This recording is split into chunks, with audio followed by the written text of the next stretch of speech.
have to go through its own kind of quarantine and you know, biosecurity and cleaning up and everything, and it is an ordeal. But at the same time, I wouldn't want you guys to miss seeing sick birds, you know what I mean? And then also potentially allowing us to be able to diagnose where it's coming from. So that's a tough one, and I think that's really kind of that's a business decision.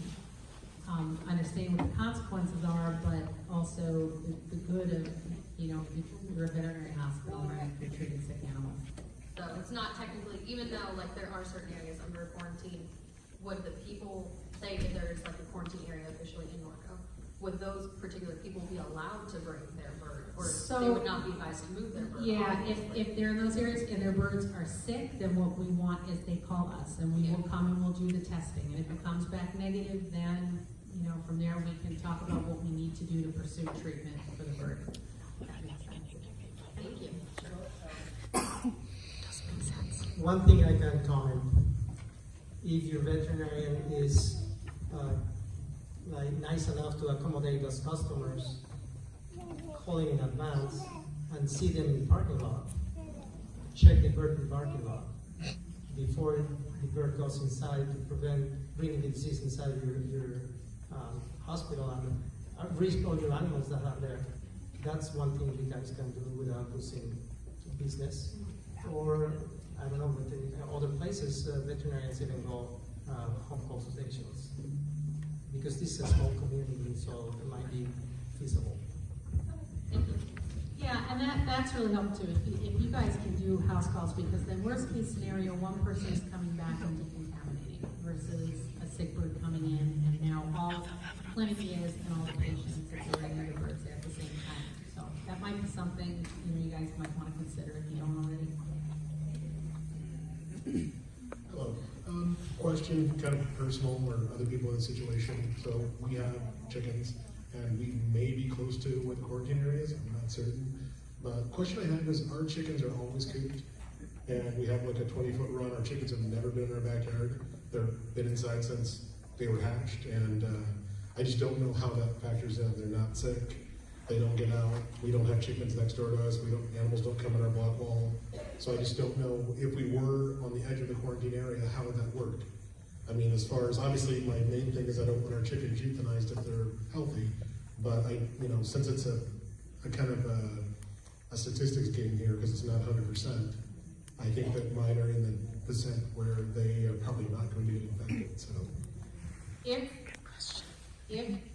there was a positive came up and you ended up being within that vicinity that they determined is a highly infected area, as hard as it is to say this, and as hard as it is for people to live it, the birds would have to be euthanized, and that isn't taken into account because you determined in this particular area you have to remove the host.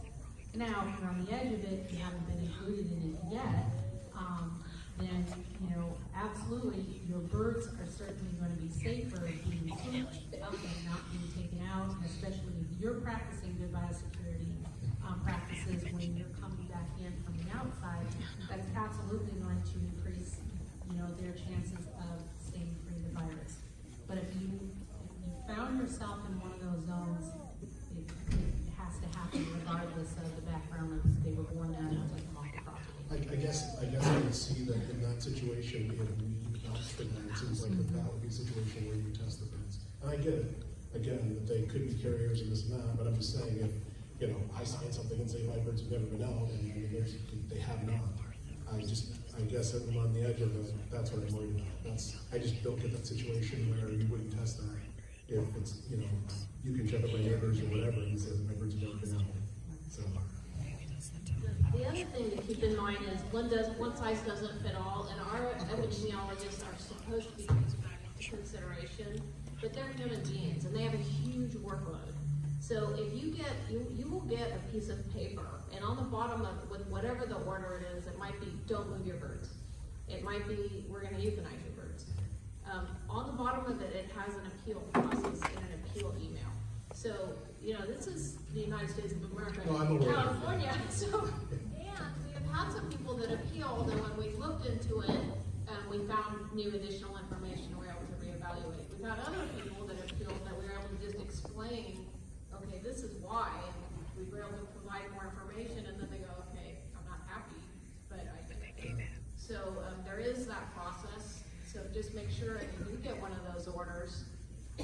you can look at the bottom of that and, due process.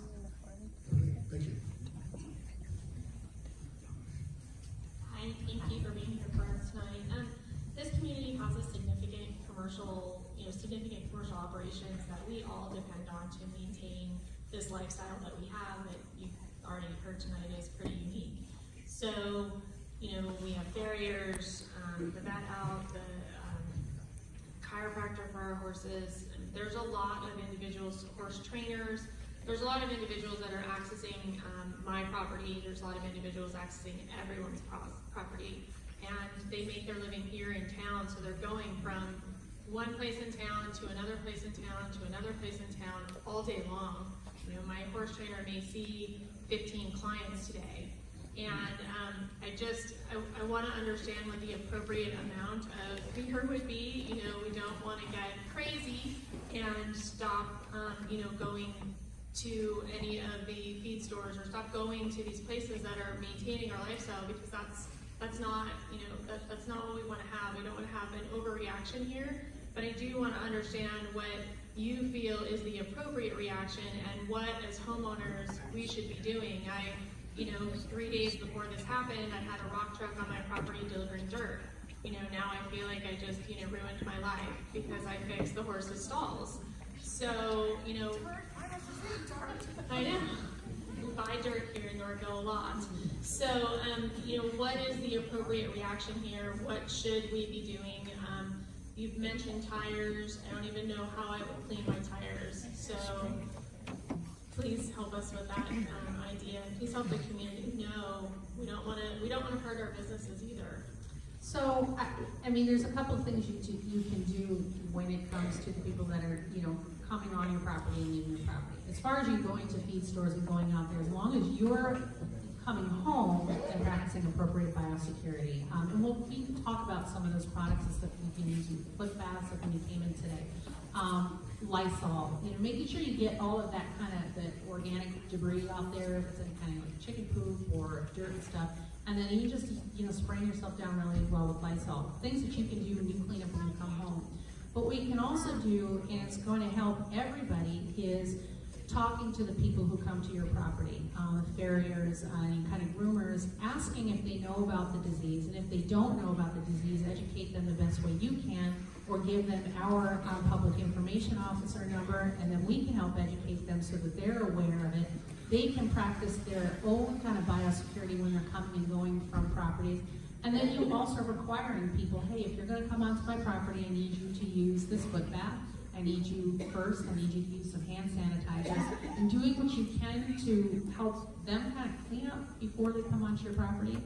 Now, when it comes to vehicles, that's tougher, as far as, we've put out the word to the utilities, the waste management companies, but in the end, there's only so much that we can control. Now, certain things, if there's a way that maybe if you have a farrier coming and having the farrier park really on the edge of your property instead of coming in, and if you can bring your horse up to the edge of the property so that you're not having the farrier drive all the way in.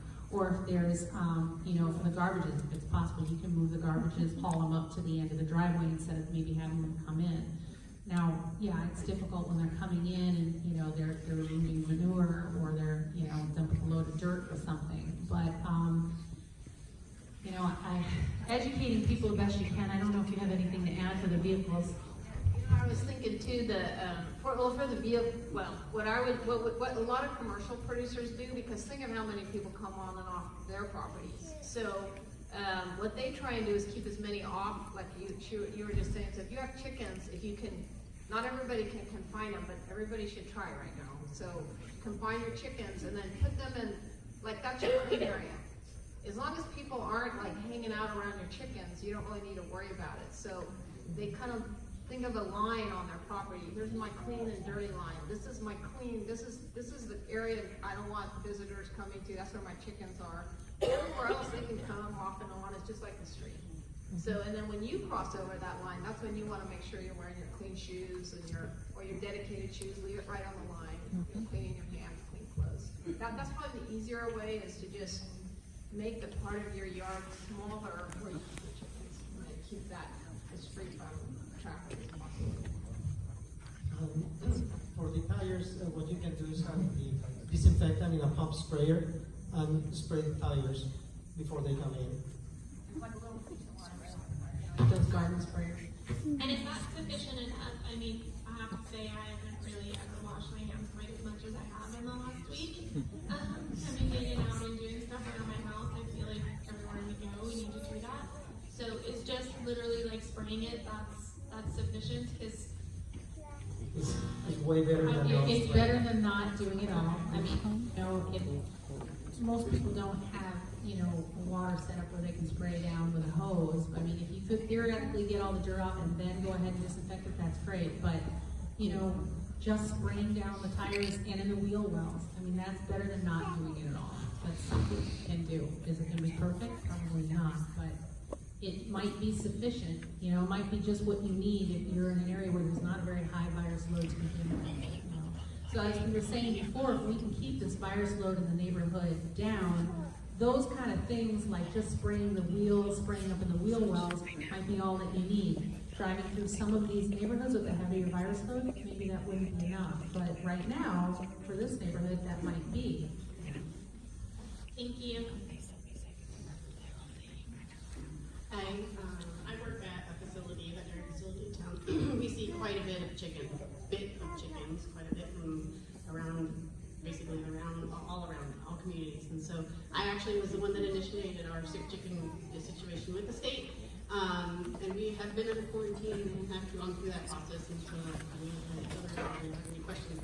But my question for myself is, are you guys running the PCR PMV1 test through the CAS lab? And is that test, if I did it on my own chickens who are not exposed, completely covered coop, if I did that test for my chickens, came back with a clear test, how long would that test be good for?